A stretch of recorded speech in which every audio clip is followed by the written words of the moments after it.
এখন বক্তব্য রাখছেন কিঙ্কর মাইতি। 21শে জুলাই ধর্মতলা। এগুলো আমাদের দেয়ালে লেখা হতো।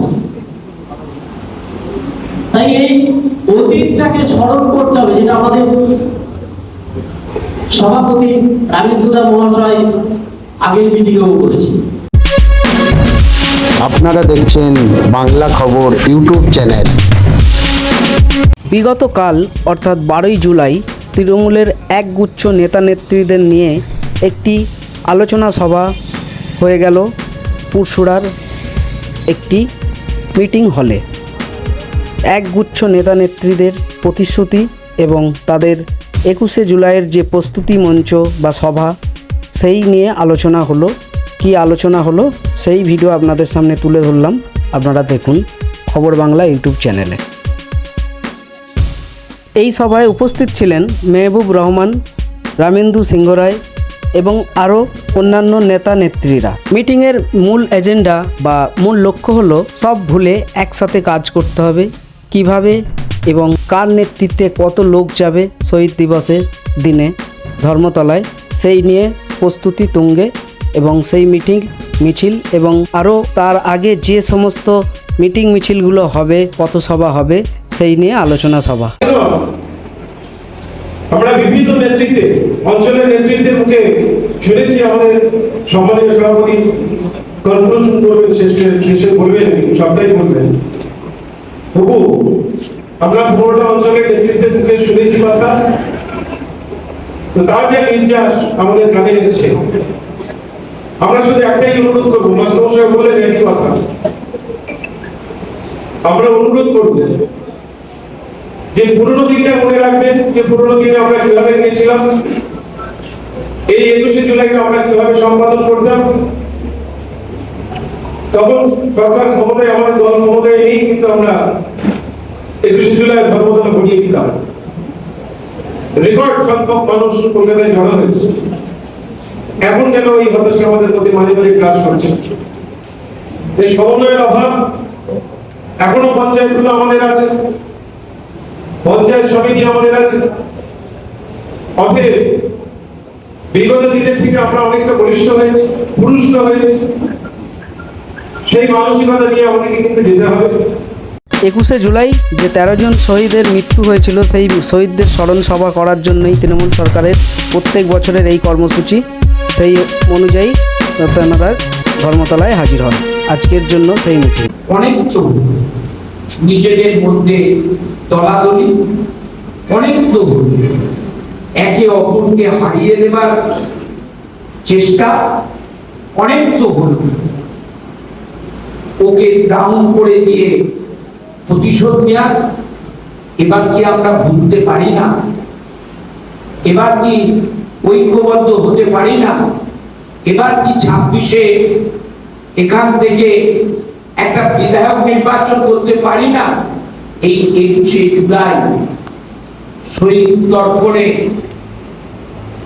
ধর্মতলা যাওয়ার আগে এই প্রস্তুতি সভায় আপনারা শপথ নিন, সবকিছু ছেড়ে ফেলে দিয়ে আমরা কেউ বড় নই, কেউ ছোট নই, সবাই এক।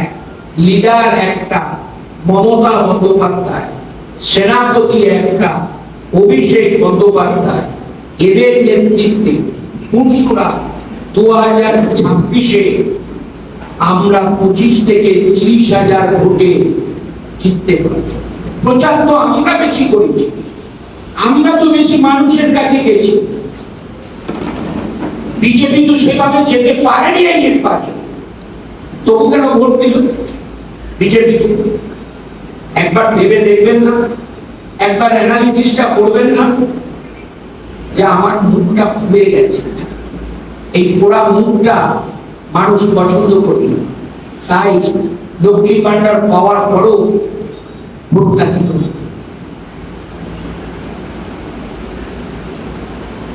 আমার সারা শরীরটা পচে গেছে, তাই কৃষক বন্ধুর টাকাটা পাওয়ার পরেও ইভিএম এ যে আমাদের সিম্বলটা টিপল না, ওদের সিম্বলটা টিপে দিয়ে ওই আমার পচে যাওয়া শরীরটার বিরুদ্ধে প্রতিশোধ নিল। এখনো সময় আছে। 1993 সালে no identity card no vote, যা সারা ভারতবর্ষকে পথ দেখিয়েছে। 13 জন শহীদের রক্তে কলকাতার মাটি ভিজে গিয়েছিল, আমরাও সামিল হয়েছিলাম। যখন পুলিশ হচ্ছিল সে জায়গায় আমিও ছিলাম। আমাদের চার্চের কাছে যে জমায় নিরঞ্জন দাস মুন্সি বক্তব্য রেখে নেমে যাওয়ার পরই টিয়ার গ্যাস, সাথে সাথে গুলি। আমার সামনেই দুজন লুটিয়ে পড়ল।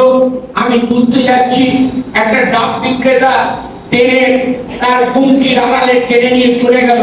না হলে হয়তো সেদিন আমিও শহীদ হয়ে যেতাম।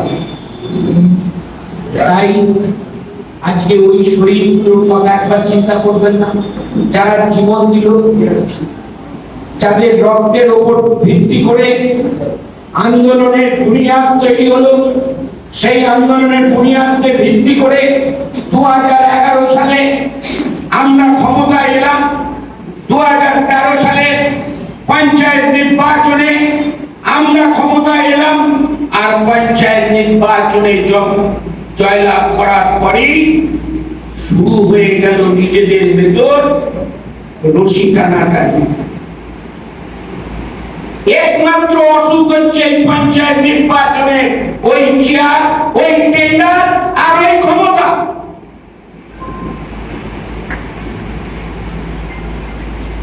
তাই দয়া করে জোরহাত করে বলছি, আর শেষ সুযোগ 2026।